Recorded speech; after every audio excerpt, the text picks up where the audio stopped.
ഡോക്ടറെ ഒരു സിറ്റുവേഷനെ പറ്റി ഡിസ്കസ് ചെയ്യാനാണ് ഉദ്ദേശിക്കുന്നത്. അതായത് മെഡിക്കൽ ടെർമിനേഷനിലോട്ട് പോകുന്നതിനേക്കാളും അല്ലെങ്കിൽ അബോർഷന് പോകുന്നതിനേക്കാളും ബെറ്റർ എമർജൻസി കോൺട്രാസെപ്ഷൻ ചെയ്യുന്നതായിരിക്കും. പ്രഗ്നൻസി അവോയ്ഡ് ചെയ്യുന്നത്.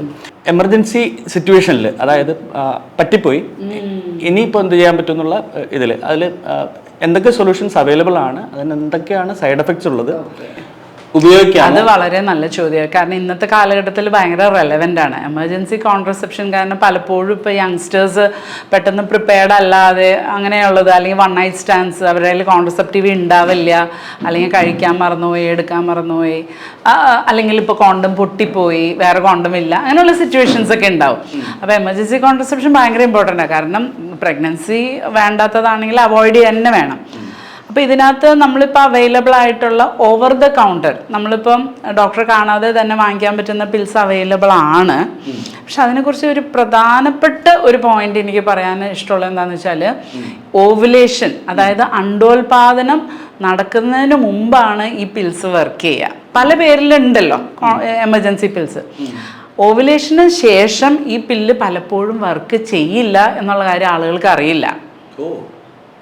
ഈവൻ ഡോക്ടേഴ്സ് പോലും ചിലപ്പോൾ കൊടുത്തു എന്ന് പറഞ്ഞ് വരില്ല ഈ ഇൻഫർമേഷൻ. അതായത് ഓവുലേഷന് മുമ്പാണ് ഇത് വർക്ക് ആവണത്. പിന്നെ എമർജൻസി പില്ലിൻ്റെ അർത്ഥം എമർജൻസിക്ക് മാത്രമാണ്. ഇത് സ്ഥിരമായിട്ട് കഴിക്കാനോ റെഗുലർലി കഴിക്കാനുള്ളതല്ല.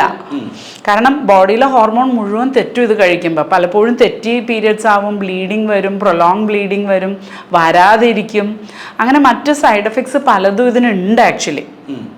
അതറിയാതെയാണ് ആൾക്കാർ ഇത് ഇടയ്ക്കിടയ്ക്കെടുത്ത് വാങ്ങിച്ച് കഴിക്കും. ഒരിക്കലും അത് റെഗുലർലി കഴിക്കരുത്, എമർജൻസിക്ക് മാത്രമുള്ളതാണ്.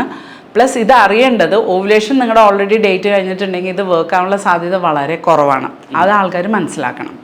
അപ്പോൾ ഓവുലേഷൻ കഴിഞ്ഞ സിറ്റുവേഷനിലാണെങ്കിൽ IPL വർക്ക് ചെയ്യില്ല. അപ്പോൾ അങ്ങനത്തെ സിറ്റുവേഷനിൽ എമർജൻസി കോൺട്രാസെപ്ഷന് വേറെ വല്ല മെത്തേഡ്സും ഉണ്ടോ? അപ്പോൾ ഓവുലേഷൻ കഴിഞ്ഞ പീരീഡിൽ നിങ്ങൾക്ക് എമർജൻസി കോൺട്രാസെപ്ഷൻ വേണമെങ്കിൽ ഐഡിയലി ഒരു ഡോക്ടറോട് സംസാരിക്കണം. ഇപ്പം ഞങ്ങൾ ആക്ച്വലി ഒരുപാട് പേരുടെ ക്വറി വരുന്നത് കൊണ്ട് ഞങ്ങൾ അതിന് വേണ്ടിയിട്ട് ഒരു ഫോൺ ലൈൻ കോൺട്രസെപ്ഷന് വേണ്ടി മാത്രം വെക്കുന്നുണ്ട് ഹോസ്പിറ്റലിൽ. കാരണം നിങ്ങളുടെ എല്ലാവർക്കും ജനറലി സെയിം അല്ല, ഓരോ വ്യക്തിയുടെ നീഡ് വ്യത്യാസമുണ്ട്, അതനുസരിച്ച് വേണം.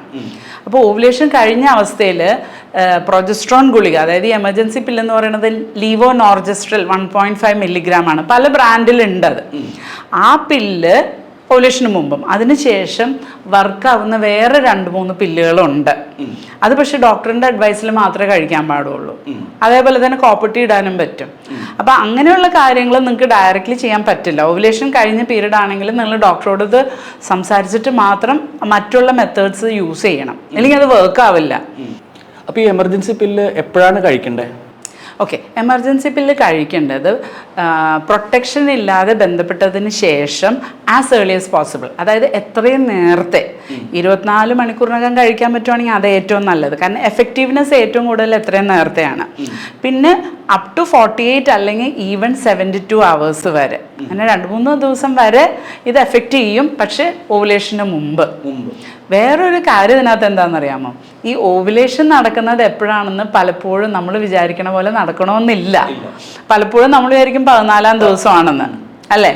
പക്ഷേ പീരിയഡ്സ് നേരത്തെ വരുന്നവർക്ക് അത് 12ാം ദിവസം ആവാം, 10ാം ദിവസം ആവാം, ഇല്ലെങ്കിൽ വൈകി വരുന്നവർക്ക് ചിലപ്പോൾ അതും ചില മാസം 18ാം ദിവസം ആവാം, 20ാം ദിവസം ആവാം. അപ്പോൾ ഓവുലേഷൻ ആക്ച്വലി ഫിക്സഡ് അല്ല.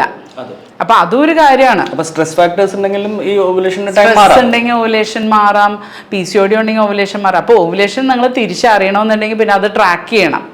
അപ്പം അതിനകത്ത് ഈ എമർജൻസി കോൺട്രസെപ്ഷൻ, അതുകൊണ്ടാണ് അത് സ്ഥിരമായിട്ട് ഉപയോഗിക്കരുതെന്ന് പറയുന്നത്. ഇത് പലപ്പോഴും വർക്ക് ആവില്ല, അതിന്റെ ഫെയിലിയർ റേറ്റ് ഭയങ്കര ഹൈ ആണ്. ഇത് കറക്റ്റായിട്ട് കഴിച്ചില്ലെങ്കിൽ ഭയങ്കര ഹൈ ആണ് ആക്ച്വലി ഇതിന്റെ ഫെയിലിയർ റേറ്റ്. അപ്പോൾ ഫെയിലിയർ റേറ്റ് ഒരു സൈഡിൽ, സൈഡ് എഫക്ട്സ് എന്തൊക്കെയാണ് ഇതിന്റെ? സൈഡ് എഫക്റ്റ് എന്ന് പറഞ്ഞാൽ പലപ്പോഴും ചിലവർക്ക് ഈ മറ്റേ വൊമിറ്റിങ്ങോ അങ്ങനെയുള്ള ബുദ്ധിമുട്ടുകളൊക്കെ ഉണ്ടെങ്കിൽ ഈ ഗുളിക ആക്ച്വലി 2 മണിക്കൂർ കഴിഞ്ഞ് ഛർദ്ദിച്ചു പോയെന്ന് വിചാരിക്കുക, വൊമിറ്റിംഗ് ടെൻഡൻസി ഉണ്ടാവും. അപ്പോൾ ആ ഗുളിക 2ാമത് കഴിക്കണം, അതിന്റെ എഫക്റ്റ് പോയി. അപ്പം അതുകൊണ്ട് അങ്ങനെ ഒരു ഇതുണ്ട്. പിന്നെ പലർക്കും ഈ തെറ്റിയുള്ള പീരിയഡ്സ്. പിന്നെ ചിലവർക്ക് ഈ ഗുളിക കഴിച്ചു അന്നേരം വർക്കായില്ല, അവർ പ്രഗ്നന്റ് ആയിരുന്നായിരിക്കും, ചിലപ്പോൾ ഈ ഗുളിക കാരണം ബ്ലീഡിങ് ഉണ്ടാവും. അപ്പം അവർ വിചാരിക്കും അത് പീരിയഡ്സ് ആണെന്ന്. അപ്പോൾ പീരിയഡ്സ് ആണെന്ന് വിചാരിച്ച് പ്രോപ്പർ പീരിയഡ്സ് അല്ലെങ്കിൽ അപ്പോൾ ഐഡിയലി പ്രഗ്നൻസി ടെസ്റ്റ് ചെയ്ത് നോക്കണം ബ്ലീഡിങ് ഉണ്ടായാലും.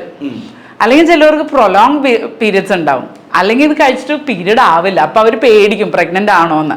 അപ്പോൾ പ്രഗ്നൻസി ടെസ്റ്റ് ചെയ്താൽ മാത്രമേ ഇത് കറക്റ്റായിട്ട് അറിയുള്ളൂ. മനസ്സിലായോ? അത് യൂറിൻ പ്രഗ്നൻസി ടെസ്റ്റ് പോരാ, ബ്ലഡിൽ തന്നെ വേണം. അപ്പോൾ ഐഡിയലി കൺസൾട്ടേഷൻ അവിടെ മസ്റ്റാണ്. വേറൊരു പോയിന്റ് കൂടെ ഉണ്ട്, വെയിറ്റ് കൂടുതലുള്ളവർക്ക് ഈ ഡോസ് മതിയാവില്ല, ഡബിൾ ദ ഡോസ് വേണ്ടി വരും. അപ്പം നിങ്ങൾക്ക് വെയിറ്റ് കൂടുതലാണെങ്കിൽ നിങ്ങൾ ഒരു ഗുളിക കഴിച്ചാൽ അത് എഫക്റ്റ് ചെയ്യില്ല. ഇതൊക്കെ മിക്കവർക്കും അറിയാൻ പാടാത്ത കാര്യങ്ങളാ. ഡോക്ടർ പറഞ്ഞത് മനസ്സിലായത് എമർജൻസി പില്ല് കഴിക്കുന്ന അത്രക്ക് നല്ല കാര്യമൊന്നുമല്ല, കാരണം അതിന് ഹെൽത്ത് എഫക്ട്സ് ഉണ്ടാവാം, അല്ലെങ്കിൽ ഇറ്റ് മേ നോട്ട് വർക്ക്. അതാണ്. അപ്പോൾ വേറെ മെത്തേഡ്സ് നമുക്ക് ഡിസ്കസ് ചെയ്യാം. ഡെഫിനറ്റ്ലി. അപ്പം നമ്മൾ കോൺട്രസെപ്ഷൻ സെപ്പറേറ്റ് ഇത് ചെയ്യുന്നുണ്ട്, ഓരോന്നും സെപ്പറേറ്റ് ഡിസ്കസ് ചെയ്യാം. കാരണം കോൺട്രസെപ്ഷൻ ഭയങ്കര ഇമ്പോർട്ടൻ്റ് ആണ്.